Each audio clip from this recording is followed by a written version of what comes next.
나오신 성도님들을 주님의 이름으로 환영합니다. 8월 마지막 주일 예배입니다. 이 예배 이후엔 무더운 여름도 다 가고 하나님이 축복하시는 추수의 계절이 시작될 텐데요. 이 예배를 통해서 우리도 주님의 복을 누리며 은혜를 누리는 그런 삶의 시작이 될 줄 믿습니다. 함께 예배합니다. 하나님께 예배를 드리는 사람은 영과 진리로 예배해야 합니다. 아멘.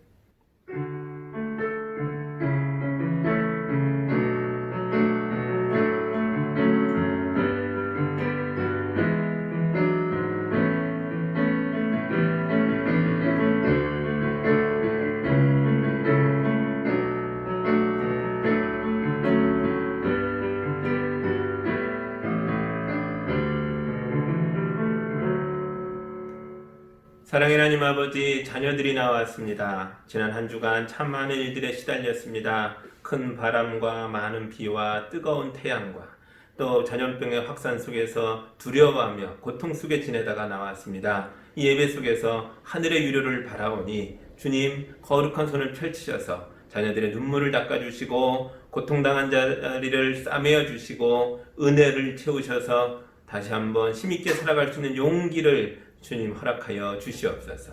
또한 우리 자녀들의 예배가 우리 아버지께는 큰 영광이 되게 하여 주옵소서. 예수님 이름으로 기도합니다. 아멘. 찬송가 27장 함께 하겠습니다.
지난 한 주간을 돌아보며 우리 주님 앞에 용서를 구하는 기도를 함께 하겠습니다. 예배자로 나왔지만 우린 여전히 더럽고 추한 부분이 많이 있습니다. 온전한 예배가 될 수 있도록 우리 한 주간의 삶을 고백하고 주님께 용서를 구하는 기도를 함께 합니다.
주님, 지난 한 주간에도 세상 속에서 많은 죄를 범하다 왔습니다.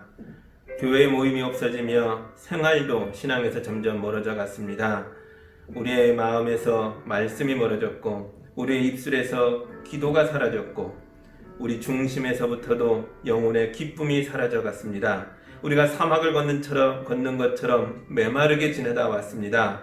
사랑이 없는 거친 말로 비난하고 화를 냈습니다. 아픈 마음을 헤아려주지 못하고 가시돋친 말을 쏟아내다 왔습니다. 주여, 다시 한번 말씀으로 우리 입술에 파수꾼을 세워 주시옵소서.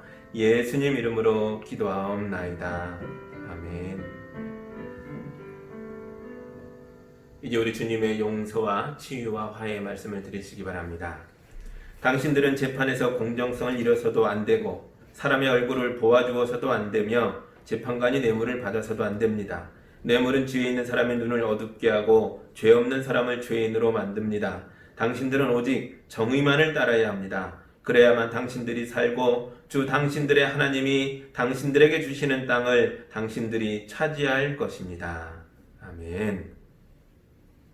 이 용서를 받은 자로서 참된 예배자의 모습으로 사도신경으로 우리의 신앙을 함께 고백하겠습니다. 나는 전능하신 아버지 하나님 천지의 창조주를 믿습니다. 나는 그의 유일하신 아들 우리 주 예수 그리스도를 믿습니다. 그는 성령으로 잉태되어 동정녀 마리아에게서 나시고 본디오 빌라도에게 고난을 받아 십자가에 못 박혀 죽으시고 장사된 지 사흘 만에 죽은 자 가운데서 다시 살아나셨으며 하늘에 오르시어 전능하신 아버지 하나님 우편에 앉아 계시다가 거기로부터 살아있는 자와 죽은 자를 심판하러 오십니다. 나는 성령을 믿으며 거룩한 공교회와 성도의 교제와 죄를 용서받는 것과 몸의 부활과 영생을 믿습니다. 아멘. 찬송가 542장 함께 찬양합니다.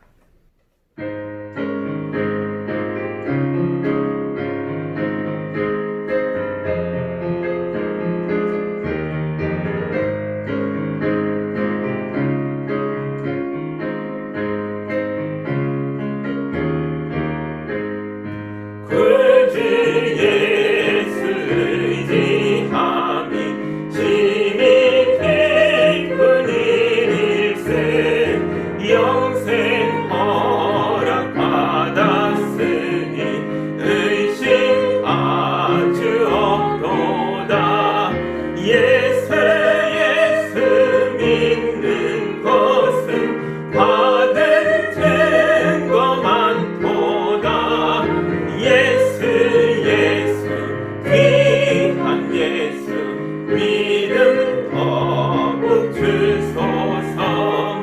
그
기도합니다.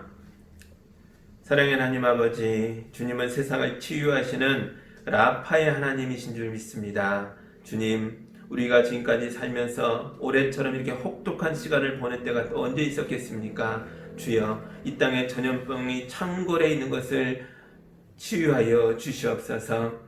수해와 태풍과 여러 가지 일로 고통당하는 자들의 삶을 고쳐 주시옵소서. 특별히 주님, 우리 가운데 나이 많은 분들도 계십니다. 코로나 감염병으로 젊은이들보다 연세 높은 분들이 중증으로 넘어가고 사망에 이르는 확률이 훨씬 더 높습니다. 주님, 이 병의 원인이 우리의 교만과 잘못에 있음을 고백하오니 이제 우리를 불쌍히 여기셔서 치유의 손길을 내려 주시옵소서.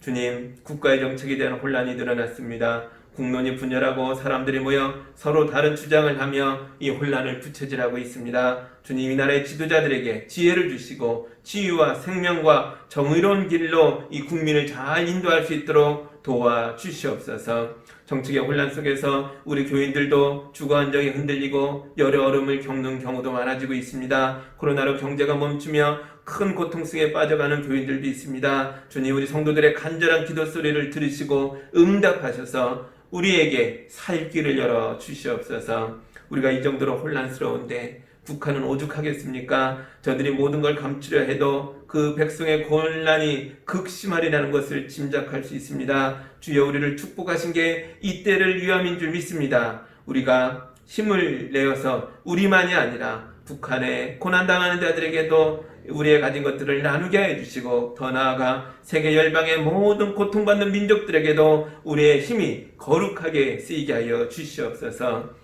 우리 자녀들을 주님께 부탁합니다. 주님, 온라인 수업에 지쳐가는 자녀들을 위로하여 주시고 하늘의 지혜를 부어주셔서 어른들이 생각지 못했던 것들을 깨닫고 더 나은 미래를 만들 수 있도록 인도하여 주시옵소서.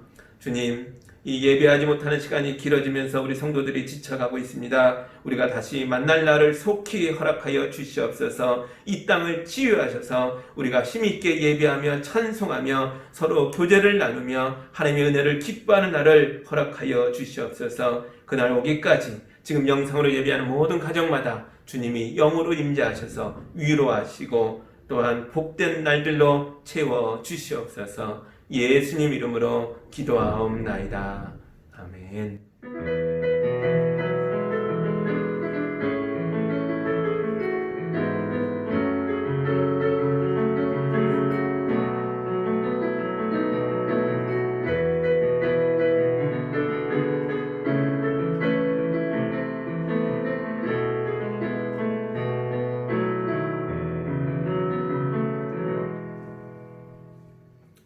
하나님 말씀 같이 보겠습니다. 오늘 보실 말씀은 구약의 여인 세 번째 시간으로 에스더서를 봅니다. 에스더서 2장 1절에서 7절까지의 말씀을 보겠습니다. 이제 하나님 말씀을 봉독할 때 여러분도 함께 보시기 바랍니다.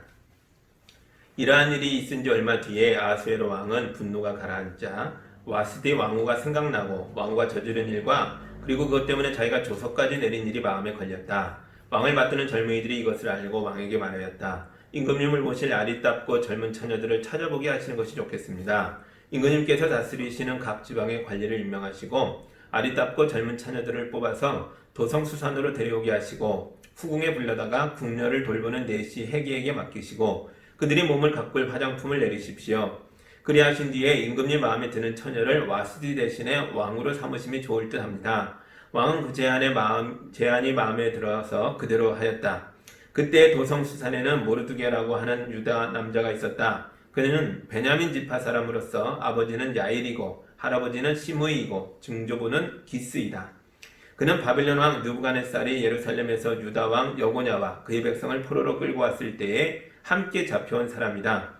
모르드게에게는 하닷사라고 하는 사촌 누이 동생이 있었다. 이름을 에스더라고도 하는데 일찍 부모를 여의었으므로 모르드게가 데려다가 길렀다. 에스더는 몸매도 아름답고 얼굴도 예뻤다. 에스더가 부모를 여의었을 때에 모르드게가 그를 딸로 삼았다. 아멘. 잠깐 기도합니다. 주님, 하나님의 백성들이 포로로 잡혀간 땅에서 많은 일들을 겪는 장면입니다. 그들이 실망하고 고통 가운데 주저앉을 수도 있었지만 믿음이 있기에 말씀을 붙잡고 다시 회복됩니다. 그 중에 에스더가, 별처럼 빛나는 에스더가, 이 여인이 자기 백성을 구원하는 데 앞장섭니다. 이 말씀이 우리 안에 들어와서 우리 교인들도 세상을 구원하는 자들로 살아나갈 수 있도록 인도하여 주옵소서. 예수님 이름으로 기도합니다. 아멘. 구약의 여인들 마지막 시간입니다. 구약 성경에는 수백 명의 여인들이 나와요. 남자들로만 가득 차 있는 게 아니죠. 그런데 다양한 시대에 다양한 문명권에 등장했던 여인들이 서로 많이 다른데도 불구하고 똑같이 겪는 일이 하나 있었습니다. 그건 바로 여자들이 자기 인생을 스스로 결정할 수가 없었다는 거예요.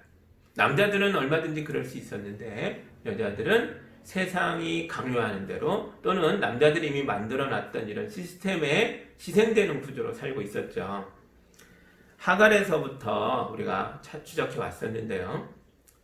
이 구약 성경의 긴 시간 속에서 하나님은 여성들이 이런 착취 구조 속에 있는 걸 그냥 두지 않으셨다는 거죠. 아브라함 시대 하갈, 그러니까 지금으로부터 4,000년도 더 과거의 시간에 아브라함 집의 이집트 출신 여종 노예 하갈에게 하나님이 오셔서 자유를 선포하셨죠.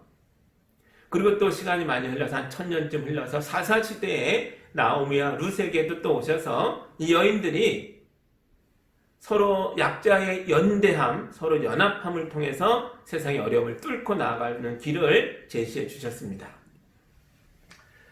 그리고 오늘 세 번째 인물 에스더를 만나는데요. 자유의 선포와 약자들의 연대에 이어서 또 우리 하나님께서 무엇인가를 우리에게 가르쳐 주고 계시다는 거죠. 그게 무엇인지 말씀을 찾아보면서 우리도 함께 발견해 가겠습니다. 먼저 우리가 읽은 말씀에 에스더 2장 1절 보겠습니다. 이러한 일이 있은 뒤 얼마 뒤에 아하수에로 왕은 분노가 가라앉자 와스디 왕과 생각나고 왕과 저지른 일과 그리고 그것 때문에 자기가 조서까지 내린 일이 마음에 걸렸다. 그랬죠. 세월이 또 흐르고 흘러서 사사시대로부터 700년 정도가 또 흐른 거예요. 이 700년 사이에 엄청난 일들이 또 벌어졌죠. 사울왕이 나라를 세웠다가 망하고 다윗왕이 들어섰죠. 다윗왕과 그 아들 솔로몬 시대에 이스라엘 국가는요, 역사상 전무후무한 가장 강력한 시대를 열었습니다. 그러나 그것도 잠깐이고 그 다음 때에 가서는 다툼이 일어나서 나라가 둘로 쪼개졌죠. 남과 북으로 나뉩니다. 우리나라처럼 그래요. 북쪽에는 북이스라엘, 남쪽에는 남유다 두 나라로 갈려서 망할 때까지 수백 년을 싸웁니다. 우리도 남북한이요 오랫동안 이제 조금만 더 있으면 100년이 될 수도 있어요. 오랜 시간 싸워왔는데 이대로 계속 싸워서는 안 된다는 거죠. 성경이 그걸 보여주고 있어요. 수백 년 동안 남북으로 가면서 싸우다가 북이스라엘은 아시리아 제국에게 멸망당해서 그 땅의 백성들이 다 끌려가 버렸고요. 남유다는요. 조금 더 버티다가 바벨로니아에게 의해서 멸망당하고 모든 백성이 또 끌려가죠. 이런 일들이 벌어졌습니다. 그 다음에 페르시아라는 나라가 바벨로니아를 잡아먹고 모든 제국을 통일합니다. 오늘 본문에 나오는 아하수에로 왕은 그 페르시아의 왕이에요. 이 페르시아 제국이 얼마나 큰지요. 상상 초월입니다. 오늘날의 인도에서부터 터키와 또 이란과 이라크, 중동 지역 다 하나의 나라에 들어갔고요. 팔레스타인, 아라비아, 그 다음에 아프리카로 넘어와서 이집트, 그리고 에티오피아까지. 이게 다 한 나라 안에 들어온 거예요. 페르시아 제국은요, 엄청난 나라였습니다. 거기에서 끝나지 않아요. 이 아하수에로 왕이 유럽 사람들에게는 그리스어, 헬라어로는 크세르크세스로 알려져 있어요. 크세르크세스, 이름 특이하죠? 유럽 사람들이 크세르크세스 왕을 기억하고 있습니다. 어떻게 해요? 유럽을 침범한 왕으로요. 엄청나게 많은 선단을 이끌고 가서 많은 배로 그리스를, 지중해를 넘어 그리스를 침략합니다. 그때 이거 막아내려고요. 그 당시에 그리스의 도시 국가들이 다 그냥 멸문 직전까지 갔었습니다. 영화 300이라는 거 아세요? 300이라는 영화. 300명의 용사들이란 뜻인데 어느 나라의 용사였습니까? 그 강력한 나라 스파르타였죠. 스파르타의 300명 용사들이 적들을 막아냈던 엄청난 전과를 올렸던, 다 몰살하긴 합니다만 그 기록인데 그 이야기를 영화로 만든 건데요. 누가 싸웠냐? 크세르크세스. 성경에 나오는 아하수에로 왕의 군대와 싸웠던 겁니다. 어마어마한 왕이고 어마어마한 제국이죠. 근데 오늘 말씀에 보면 이 왕이, 이 엄청난 나라의 왕이 분노했다가 이 분노의 시간이 지나고 가라앉히고 나니까 분노 때문에 저질렀던 일을 후회하고 있다는 거예요. 무엇을 저질렀느냐? 와스디 왕후를 생각하면 후회합니다. 이게 무슨 일인지 1장에 자세히 나오는데요. 제가 1장의 줄거리를 말씀드릴게요. 아하수에로는 아버지 다리우스 왕이 죽고 나서 왕위를 승계합니다. 젊은 날 왕이 돼요. 그리고 20년 정도 통치하는데 젊은 날 왕이 됐는데 젊은 왕이 들었으니까 왕권이 바뀌는 틈을 타서 이 어마어마한 제국 속에서 여러 나라에서 반란이 일어납니다. 특히 이집트 반란이 아주 극심했어요. 그래서 아하수에로는 젊은 날 왕이 되자마자 이 반란을 진압하는 데에 모든 힘을 다 쏟아야 했어요. 약 3년 걸렸어요. 3년 동안 치열한 전투를 벌이면서 제국의 반란을 잠재웁니다. 그리고 왕권을 강화했죠. 그러고 나니까 온갖 고생 끝에 이제 평화가 찾아왔잖아요. 얼마나 좋아요. 그래서 잔치를 여는데 1장에 보면 이 잔치가 180일, 무려 6개월 동안 됐다는 거예요. 왜 이렇게 길게 잔치했냐? 제국이니까요. 제국 전역에서 왕이 내리는 하사품을 통해 모든 나라에서 이 기쁨을 나누게 했습니다. 평화를 기념하게 한 거죠. 이 6개월의 잔치를 마치고 이제는 왕궁에서 왕이 자기 최측근들만 모아놓고 다시 한번 7일간의 연회를 베풉니다. 그런데 앞에 6개월 180일보다 이 7일이 더 중요해요. 왜 그렇습니까? 앞에 180일은 제국의 모든 백성을 위한 잔치였지만 지금 7일간의 연회는요, 왕궁 연회는 최측근들, 정말 왕의 핵심 세력들, 이 사람들만 모아놓고 하는 연회거든요. 왕이 제국의 요인들과 함께 잔치를 즐기는 동안 왕비는 별도로 이 요인들의 부인들을 따로 데리고 잔치를 베풀었습니다. 그러니까 남자와 여자가 한 자리에 섞여 앉지 않는 게 이 시대의 법이었던 것 같아요. 남자는 남자들대로, 여자는 여자들대로 따로 7일 동안의 연회를 즐기고 있어요. 7일 동안 먹고 마시면서 제국에 온 평화를 기뻐하고 있는데 이 좋은 날 왕이 자기 아내에게 크게 분노하는 일이 생겼다는 거죠. 왕이 술을 마시고 기분이 좋아져서 왕비에게 술자리에 나오라고 부르는데 그냥 오는 게 아니라 내가 준 왕관을 쓰고 내가 준 예쁜 옷 입고 가장 예쁘고 화려하게 꾸미고 와라, 이렇게 요청을 합니다. 그런데 와스디 왕비가 왕의 부름을 받고도 오질 않아요. 왕이 부르는데 왜 안 왔을까요? 왕후가 왕을 무시한 건가요? 사실 그런 게 아닙니다. 법도상, 이 시대의 풍습상 남자는 남자대로 여자는 여자대로 따로 모여 있었잖아요. 함부로 남자들이 많은 자리에 여자가 나타나는 게 옳지 않았고요. 또 하나는요, 왕이 지금 누구 하고 있어요? 왕은 술이 거나하게 취한 남자들과 함께 있습니다. 그 자리에 왕비를 부르는데 예쁘게 차려입고 와라 라고 분명하게 요청을 해요. 이게 무슨 소리입니까? 이게 무슨 소리예요? 자기 아내를 술 취한 남자들에게 성적 대상으로 보여주려고 하는 행위입니다. 자랑하는 행위인데 그냥 자랑이 아니에요. 이건 아내를 다른 남자들의 여흥거리로 만들려고 하는 대단히 나쁜 행위입니다. 그래서 와스디가 이걸 거절한 거예요.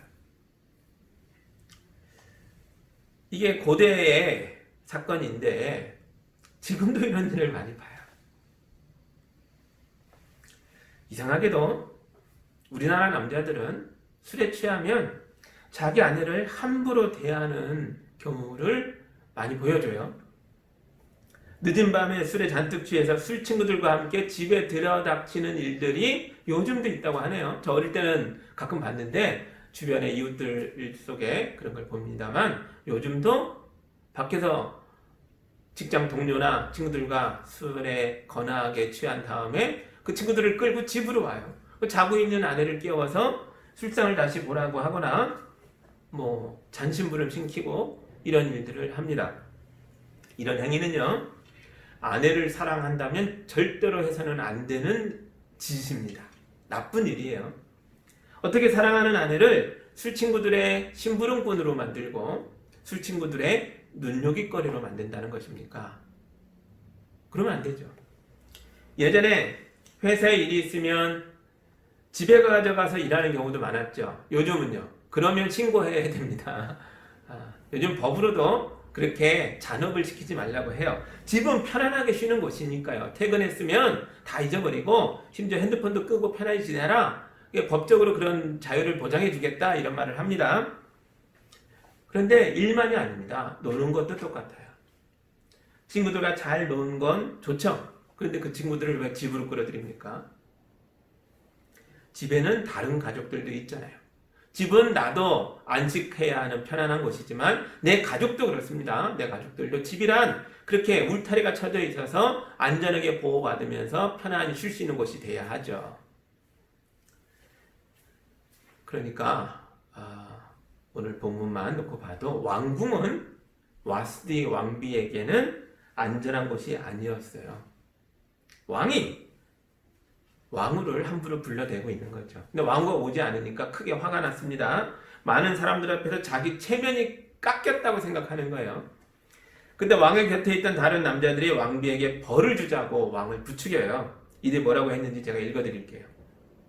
무무간이 왕과 대신들 앞에서 대답하였다. 와스디 왕후는 임금님께만 잘못을 저지른 것이 아니라 아우세르 왕께서 다스리는 각지방에 있는 모든 신하와 백성에게도 잘못을 저질렀습니다. 왕후가 한 이 일은 이제 곧 모든 여인에게 알려질 것입니다. 그렇게 되면 여인들은 남편들을 업신여기게 될 것입니다. 그러니 임금님은 와스디 왕후를 내치시고 더 훌륭한 여인을 새 왕비로 맞이하소서. 놀랍지 않습니까? 인간이 천막에서 살던 아브라함 시대나 거대한 제국을 이루고 위대한 문명을 만든 페르시아 제국의 왕실에서나 어쩌면 이렇게 남자들의 수준이 천박할까요? 남자들의 요구대로 여자가 순종하지 않는 것은 처벌받아야 하고 내쫓기면 당할 죄라는 거예요.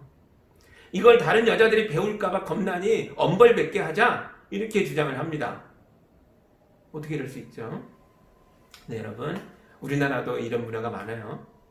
조선시대에 왕실의 법령으로 여성의 정조를 강조하면서 이런 음행을 또는 이런 천박함을 이런 또 칠거지약 이런 남자에게 순종하는 걸 거부한 여성의 이런 풍습이 퍼질까 두려우니 벌을 주자. 똑같은 표현들이 우리나라의 역사 속에도 기록되어 있죠. 이게 굉장히 무서운 이야기입니다. 지난 수천 년의 세월 동안 여자들은 이런 약자의 모습으로 남자의 지배 아래 숨죽이고 살아야 했던 거죠. 심지어 이 대제국의 왕후조차도 그랬다는 거죠. 어마어마한 제국의 왕후인데 여전히 여성이라는 이유 하나로 이렇게 큰 비난을 받아야 되고 심지어 자리에서 쫓겨나는 일도 겪게 되는 것입니다. 이 일이 있고 난 후에 오늘 말씀이죠. 아하수에르 왕이 그때를 생각하며 후회했다는 거예요. 저질러 놓고 보니까 사실은 이건 왕후의 잘못이 아니라 자기 잘못이라는 걸 깨달은 거죠. 그러면 피해자에게 용서를 구하고 피해자가 당한 그 어려움들을 복구해 주는데 최선을 다해야죠. 이게 가해자가 할 일입니다. 용서를 구하는 자의 모습이죠. 그런데 그런 생각을 아예 못합니다. 대신 곁에 있던 신하들이 다른 제안을 해요. 2장 2절 봅니다. 왕을 받드는 젊은이들이 이것을 알고 왕에게 말하였다. 임금님을 모실 아리답고 젊은 처자들을 찾아보게 하시는 것이 좋겠습니다. 이게 무슨 소리예요? 세상에는 왕이 자기 마음대로 다룰 수 있는 여자들이 많은데 왜 와스티 때문에 고민하냐는 겁니다. 그러니까 와스티는 잊어버리고 예쁘고 젊은 여자들을 많이 찾아서 그 중에 하나 골라서 새 장가를 가십시오. 이런 제안이에요. 굉장히 나쁘죠. 아하수에르 왕은 신하들을 잘못 뽑은 것 같아요. 그런데 그게 아닙니다. 이 신하들의 생각은 이 시대 남자들이 공유하고 있는 생각이거든요. 그래서 어떤 신하를 뽑던지 간에 그가 남자인 한은 왕에게 이렇게 제안했을 거라고요. 한두 사람이 생각이 아니라, 이 나쁜 놈 이 한 사람이 생각이 아니라 시대의 문화가 그랬다고요. 이게 문화의 힘입니다. 문화는 사람들의 정신을 지배하고 있어요. 이 문화가 악하면 사람들의 정신이 악한 문화에 물들어서 똑같이 악해지는 거예요. 죄가 죄인 줄도 모르는 겁니다. 악을 행하는데도 이게 악인 줄도 모른 채 물을 마시듯이 호흡하듯이 너무 편안하게 그 악을 행하는 거예요. 문화 자체가 악에 물들어 있으니까요. 그러니까 우리는 하나님의 말씀을 알아야 합니다. 이 말씀이 우리의 정신을 깨어나게 해요. 하갈도 노예 생활의 정신을 그냥 수용하고 있었는데 하나님을 만나니까 그 정신이 깨어났잖아요. 나는 자유인이구나. 깨어났죠? 나오미와 룻도 그 시대의 정신에 눌려 살고 있다가 하나님을 만나고 모함 여인이 신앙 고백을 바꾸면서 생각이 달라지죠. 약자들의 연대와 연합을 통해 그 어려운 시대에 틈바구니를 꿰뚫고 나아가기 시작합니다. 우리 하나님 말씀을 알아야 돼요. 이 말씀이 우리 안에 있는, 우리 문화 속에 있는 악의 정체를 드러나게 하고 그것을 분별하게 하고 무엇이 옳은 것인가를 깨닫게 해서 하나님 나라를 향해 나아가게 합니다. 이거 말씀을 알아야죠. 우리 시대에는요, 고대 페르시아와 비교했을 때 우리가 가진 문명은 아주 고도의 문명이죠. 그 문화는요, 문명은 이렇게 발달했는데 우리가 가진 문화가, 우리나라의 문화가 페르시아의 성경에 나오는 이 문화보다 더 우월합니까? 더 정직하고 더 올바르고 더 선하고 그런 면이 있습니까? 더 발전했다라고 말하기가 쉽지 않은 것 같아요. 정신 문화는요, 이때나 지금이나 많이 달라지지 않은 것 같아요. 우리 시대에는 여전히 여자들의 인권 짓밟히고 있고 이주노동자와 성소수자와 그 외의 많은 약자들이 고통당하고 있으니까요. 에스더는 이런 나라에서 살고 있는 외국인 여성이에요. 페르시아 사람이 아니었죠. 7절 봅니다. 모르드게에게는 하다스라고 하는 사촌 누이 동생이 있었다. 이름을 에스더라고도 하는데 일찍 부모를 여의었으므로 모르드게가 데려다가 길렀다. 에스더는 몸매도 아름답고 얼굴도 예뻤다. 에스더가 부모를 여의었을 때에 모르드게가 그를 딸로 삼았다. 바벨로니아가 유다의 왕국을 멸망시키고 많은 유대인들을 포로로 끌고 왔는데 정작 바벨로니아는 페르시아에게 먹혔죠. 바벨로니아는 없어지고 페르시아가 대제국을 건설하는데 그곳에 바벨로니아가 끌고 온 유대인들은 여전히 살고 있는 거예요.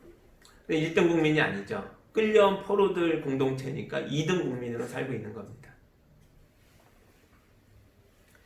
그런데 에스더는 이 외국에서 잡혀온 포로의 후손일 뿐만 아니라 심지어 부모가 일찍 죽어요. 고아였어요. 그런데 이 아이가 너무 예쁜 거예요. 그래서 전국에서 왕비 후보를 뽑아 올릴 때 에스더도 궁녀로 뽑혀서 들어가서 교육받게 됩니다. 제국 전역에서 뽑혀온 처녀들이니까 하나하나가 다 대단했겠죠.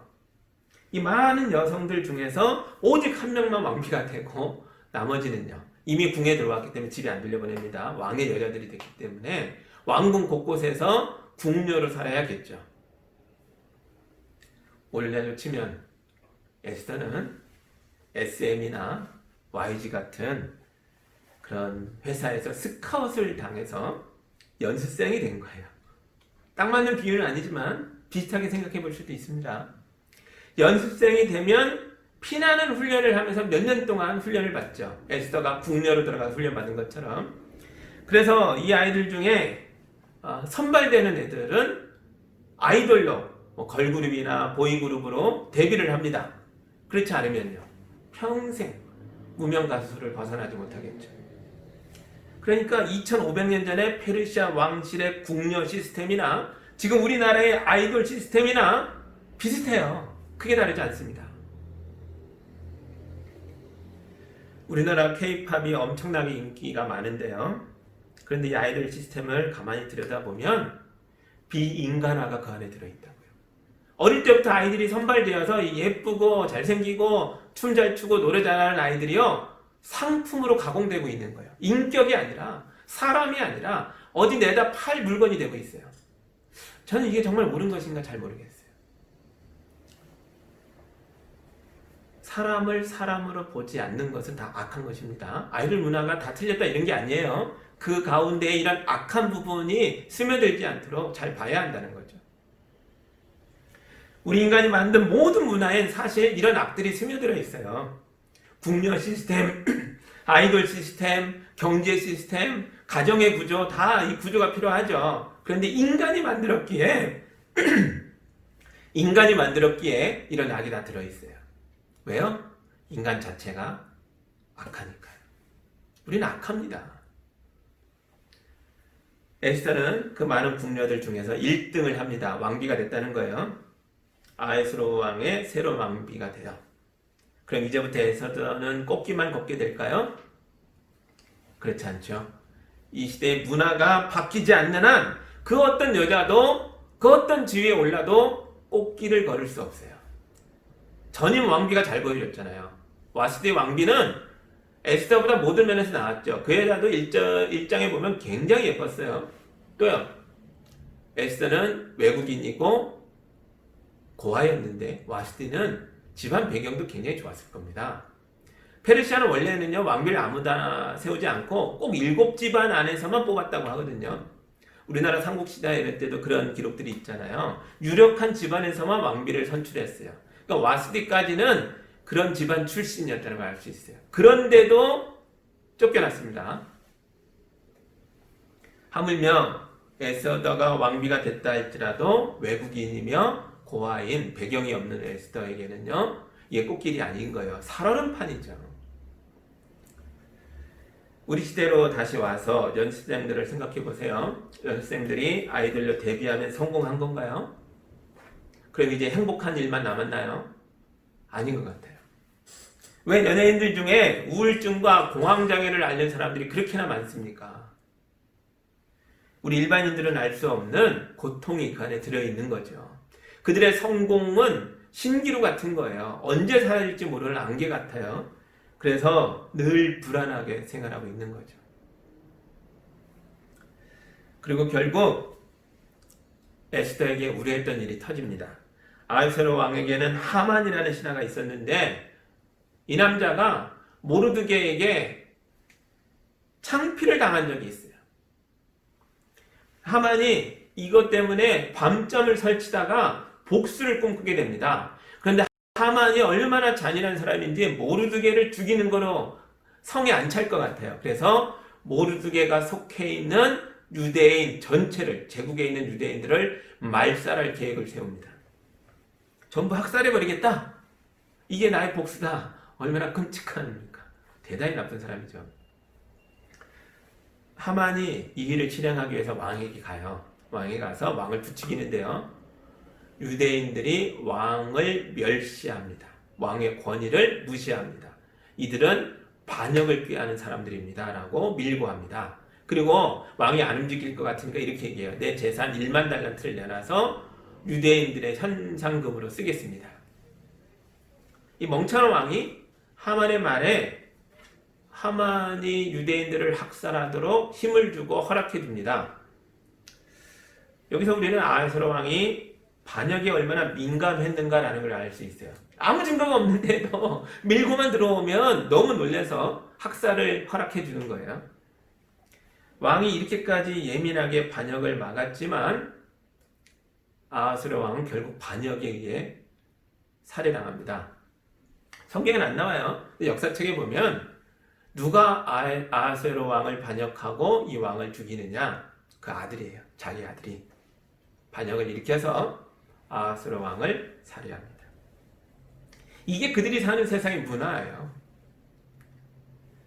그런데 하만은 한 가지를 몰랐어요. 왕비 에스더가 유대인이고 모르드게가 딸처럼 기른 사람이다라는 걸 미처 몰랐습니다. 그래서 에스더가 침묵하고 가만히 있으면 유대인들이 몰살당하는 가운데서도 에스더는 살아남을 가능성이 있는 거예요. 하만이 모르니까요. 그런데 하만의 계략을 알게 된 모르드게가 에스더를 찾아옵니다. 그리고 에스더에게 이런 말을 전해요. 왕후께서는 궁궐에 계시다고 하여 모든 유대 사람이 겪는 재난을 피할 수 있다고 생각하십니까? 이런 때에 왕후께서 입을 다물고 계시면 유다 사람들은 다른 곳에서라도 도움을 얻어서 마침내는 구원을 받고 살아날 것이지만 왕후와 왕후의 집안은 멸망할 것입니다. 왕후께서 이처럼 왕후의 자리에 오르신 것이 바로 이런 일 때문인지를 누가 압니까? 이런 말을 전해요. 모르드게는 에스더에게 대학살의 위기에 처한 유대인들을 위해서 앞으로 나서달라고 요청하고 있는 거예요. 지금 다른 유대인들은 이 일을 할 수 있는 사람이 아무도 없거든요. 오직 왕실에 있는 에스더만이 왕을 만날 수 있고 왕에게 부탁이라도 해볼 수 있는 거예요. 에스더에게 나서달라는 거죠. 모르드게도 이게 얼마나 유한한 일인지 잘 알고 있어요. 그래서 에스더를 딸처럼 기른 아버지의 마음으로는 에스더가 왕궁에서 안전하기를 바랬겠죠. 그러나 지금은 인정에 끌릴 때가 아니에요. 인정을 억누르고 약자들을 위해서, 자기 민족을 위해서 에스더에게 매정하게 말합니다. 왕후께서 약자들을 위해 나서지 않으면 하나님께서는 다른 통로를 통해 우리를 구원할 것입니다. 그러나 나서지 않았던 왕후와 왕후의 집안은 하나님이 심판하실 것입니다. 당신이 왕후의 자리에 뽑힌 게 이날을 위한 것인지 누가 알겠습니까? 이런 아주 냉정한 말을 전합니다. 에스더에게 고난당하는 유대인들의 현실에 참여해달라는 거예요. 이게 바로 우리가 세 번째로 주목해야 하는 가치입니다. 첫 번째 가치는 하갈에게 주어졌던 자유의 선포였고, 넌 노예가 아니야, 자유인인 걸 깨달아야 돼, 이거였다면, 두 번째 가치는요, 약자들의 연대였죠. 나오미 룻을 통해서 보여줬어요. 파편화되면 각자 연약한 자리에 있는 사람들이지만 힘을 합치면 이 험한 세대, 이 어쩔 수 없는 문화에 눌려있는 상황에서도 뚫고 나가는 힘이 생긴다, 이걸 보여줬죠. 그리고 세 번째로 보여주는 게 참여의 힘입니다. 참여. 다른 말로 사회적 책임입니다. 왕비의 자리는 에스더의 행복과 안전만을 위한 자리가 아니었다는 거예요. 그 자리는 약자를 돌보고 약자를 구원하기 위해서 사회적 책임을 위해서 하나님이 주신 자리라는 것입니다. 이것을 깨닫고 약자들의 고난의 현실에 참여해달라는 거죠. 고민되겠죠.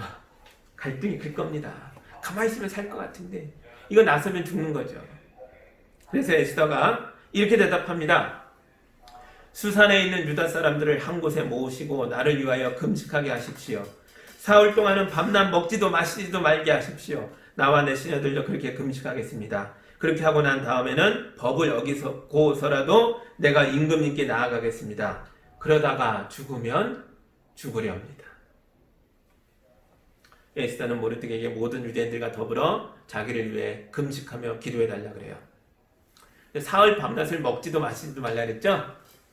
음식은 사흘을 참을 수 있지만 물은요, 사흘 참으면 거의 죽어요. 자기와 함께 죽을 지경이 될 때까지 서로의 죽음에 동참해달라는 거예요. 나도 죽으러 갈 거니까 그 정도까지는 날 위해 기도해달라는 겁니다. 여러분, 이 기도가 굉장히 중요합니다. 에스더는 모든 유대인들과 함께 기도한 거예요. 이 기도는 에스더를 모든 유대인들과 연결시켜줍니다. 참여라는 건요, 몸으로도 하는 거지만 또한 뭡니까? 이런 기도로 연결되는 거예요. 에스더는 왕 앞에 설 때 이제부터 혼자 서는 게 아닙니다. 에스더 배후에 누가 있어요? 수산성에 있는 모든 유대인들이 에스더를 위해 금식하며 기도하고 있어요. 무엇보다도 이 기도를 들으시는 하나님께서 에스더와 함께하고 있는 줄 믿습니다. 그래서 마침내 에스더가 왕 앞에 섰을 때에 왕이 에스더를 보면서 너무 아름답고 너무 성스러워서 뭐라 말할 수 없는 사랑스러움을 느낍니다. 그럴 수밖에 없어요. 에스더는 죽으면 죽으리라, 생사를 초월한 영적인 영역에 진입해 있었거든요. 몇 날 며칠을 금식하며 기도하며 그의 영혼이 대단히 높은 경지로 올라갔어요. 하나님께 가까이 올라갔다고요. 그 왕 앞에 에스더가 나타났는데 제국의 통치자 아하수에로가 에스더의 영적인 권위 앞에 눈이 멀어버려요. 그리고 진지하게 에스더의 말을 듣게 됩니다. 하만의 계략에 자기가 속았다는 걸 깨닫게 돼요. 그래서 왕은 에스더의 요청을 받아들여서 유대인들에게 스스로 보호할 수 있는 권리를 줍니다. 하만의 부하들이 와서 덤벼들 때 유대인들도 준비하고 있다가 맞서 싸울 수 있는 권리를 줍니다. 그래서 유대인들은 단체로 모여서 공격해오는 적들을 막아냈고 결국 살아남게 됩니다. 이게 에스더의 결론이죠. 노예에게 자유를 선포하고 약자들은 서로 연대케 하시며 그리고 힘과 지위가 있는 사람들에게는 약자들의 현실에 참여하라고 요청하셔서 하나님께서는 세상의 문화를 하나님 나라의 문화로 바꾸어 가고 계시는 거예요. 이 시간이 굉장히 오래 걸립니다. 구약의 이 수천 년의 역사적 배경 속에서 에스더까지 온 거죠. 결정적으로는요, 예수 그리스도를 통해서 이것이 무엇이었냐가 분명하게 드러납니다. 예수님은 이 땅에 약자들의 공동체를 세우셨어요. 그게 교회라고 말씀드렸죠. 교회는 하나님 나라의 정신이 무엇인가를 이 악한 세상 속에 악으로 물든 문화 속에 선포하는 것입니다. 우린 그것을 보여줘야 돼요. 여러분, 우리 교회는 여자들에게 자유를 선포하며 여자들과 연대하며 여자들의 구원을 위해 그들의 현실에 참여하고 있습니까? 이건 여자들만의 문제가 아니죠. 그 자리에 많은 약자들을 세울 수 있어요. 이주노동자, 탈북민, 장애인, 수혜를 입은 사람들, 코로나로 고통받는 사람들, 성소수자들, 이 자리에 모든 약자들이 들어갈 수 있습니다. 그들에게 자유를 선포하며 그들의 힘을 내어 연대할 수 있도록 도우며 또한 그들의 현실에 우리가 참여하고 있는가? 이게 참된 하나님 나라인데 우리는 그 길을 걷고 있는가? 질문해 봐야죠. 예수님이 마태복음 5장에서 하나님 나라가 무엇인지를 선포하셨던 말씀을 읽어드리겠습니다. 우리가 잘 알고 있는 팔복의 말씀이에요. 예수께서 입을 열어 그들을 가르치셨다. 마음이 가난한 사람은 복이 있다. 하늘나라가 그들의 것이다. 슬퍼하는 사람은 복이 있다. 하나님이 그들을 위로하실 것이다. 온유한 사람은 복이 있다. 그들이 땅을 차지할 것이다. 의에 줄이고 목마른 사람은 복이 있다. 그들이 배부를 것이다. 자비한 사람은 복이 있다. 하나님이 그들을 자비롭게 대하실 것이다. 마음이 깨끗한 사람은 복이 있다. 그들이 하나님을 볼 것이다. 평화를 이루는 사람은 복이 있다. 하나님이 그들을 자기의 자녀라고 부르실 것이다. 의를 위하여 박해를 받은 사람은 복이 있다. 하늘나라가 그들의 것이다. 너희가 나 때문에 모욕을 당하고 박해를 받고 터무니없는 말로 온갖 비난을 받으면 복이 있다. 너희는 기뻐하고 즐거워하라. 하늘에서 받을 너희의 상이 크기 때문이다. 너희보다 먼저 온 예언자들도 이와 같이 박해를 받았다. 아멘. 먼저 온 예언자들은 구약의 사람들이죠. 그들도 하나님의 나라를 이루기 위해서 이런 박해를 받았다는 거예요. 예수님은 복을 누구에게 선포했어요? 마음이 가난한 사람들, 슬퍼하는 사람들, 의에 굶주린 사람들, 평화를 이루려고 자기를 내어놓는 사람들, 이런 사람들이 복이 있다는 거예요. 박해를 받는 사람들이 복이 있다는 거예요. 이 더럽혀진 문화 속에서 깨끗한 양심을 지켜가는 마음이 깨끗한 자들이 복이 있다는 거예요. 하나님의 나라가 그들의 것이라는 것입니다. 이게 예수께서 선포하신 하나님의 나라입니다. 우리는 그런 나라를 이루기 위해 모인 사람들이에요. 이게 교회죠. 교회가 권력자들에게 더 가까이 다가가며 약자들을 외면한다면 우리는 예수님을 배신하는 행위를 하고 있는 거예요. 그렇죠?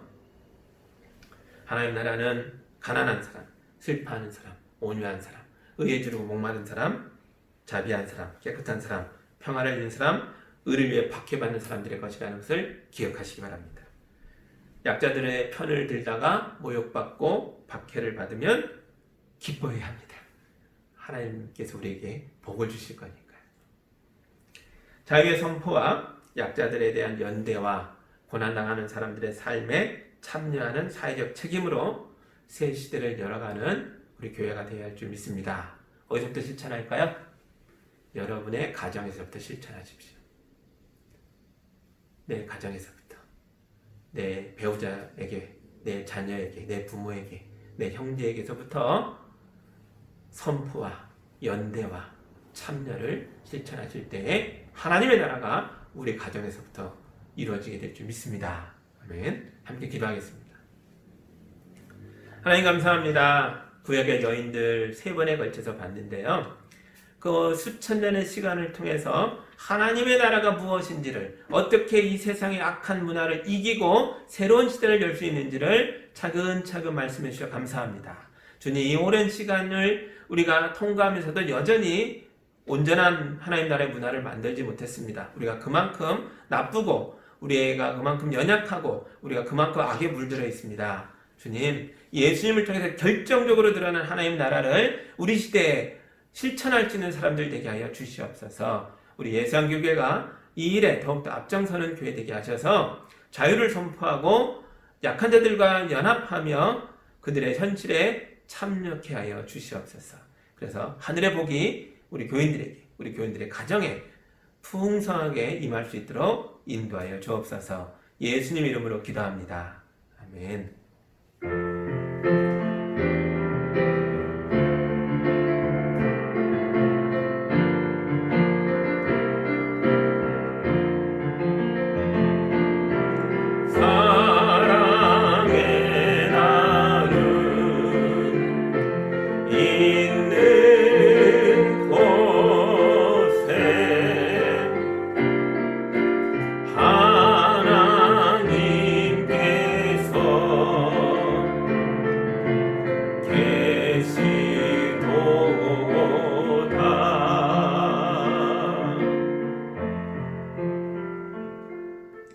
사랑하는 하나님 아버지 감사합니다. 주님, 우리도 사실 약자의 모습으로 살고 있습니다. 우리 삶에 오셔서 우리에게 자유를 선포해 주시고 또한 우리들이 서로 사랑으로 연결되어 연합하여 하나님 나라를 향해 나아갈 수 있게 해주시고 또한 우리에게 하늘의 역사로 임재하셔서 우리가 또 다른 이웃에게 참여케 하여 주시옵소서. 그래서 우리가 하나님 나라를 아름답게 만들어갈 수 있도록 도와주시옵소서. 우리에게 많은 걸 부어주셨다면 이것을 우리만 누리는 것이 아니라 이웃과 나눌 수 있는 귀한 사람들이 될 수 있도록 인도하여 주옵소서. 주님께 거룩한 예물 드립니다. 풍족한 가운데 드린 것이 아닙니다. 부족하고 연약하지만 약자들과 연대하기 위해서 하나님 나라에 참여하기 위해서 드렸습니다. 귀한 예물을 통해서 주님의 교회가 세워지게 하시고 이 땅에 어렵고 힘든 사람들을 돕는 하나님의 손길이 펼쳐지게 하여 주시옵소서. 우리 성도들은 주님이 약속하신 말씀 그대로 하늘의 것으로 채워주시고 신령한 복을 내려주시고 무엇보다 힘있게 살아갈 수 있는 거룩한 능력을 허락하여 주시옵소서. 예수님 이름으로 축복하며 기도하옵나이다. 아멘.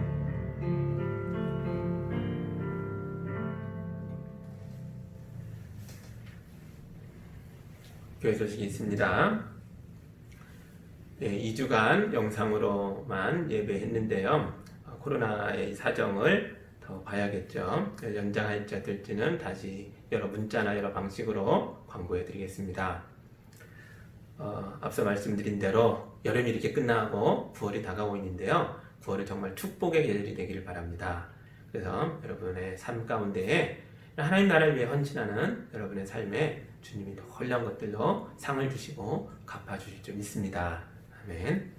자, 함께 결단의 찬양 부르며 또 힘있게 하나님의 역사의 삶의 자리로 나아가겠습니다.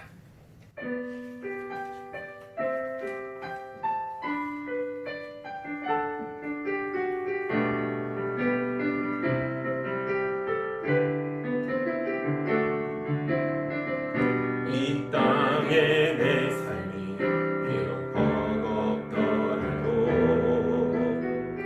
주님의 선하심 나 믿으며 가리. 이 작은 작동에 주가 이뤄가시니 감사로 사는 삶 나 살기 원하네. 내 삶의 시간 속에 주일하시네. 내 모든 여정 속에 함께 하시네. 깊고도 크신 주의 영광을 나 보리라. 위대하신 주 나는 주님께 속한 자 되어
이제는 인간의 죄악으로 가득 차서 오염되고 더럽혀지고 냄새나는 추악한 세상에 하늘의 거룩함에서 그 보좌를 내리고 이 땅의 인간의 추함으로 참여하셔서 우리를 구원하고자 죄인을 위해 십자가를 오르셨던 예수 그리스도의 은혜와 하나님 아버지의 크신 사랑하심과 성령님의 인도하심과 교통하심이 구약의 여인들의 삶에 임재했던 하나님 말씀에 아멘하여 자유를 선포하고 이웃과 연대하며 이웃의 고통에 참여하겠다고 고백하며 나아가는 성도들 위해 우리 성도들이 살아가는 가정과 삶의 모든 영역 위에 이제로부터 영까지 함께하기를 간절히 축원하옵나이다.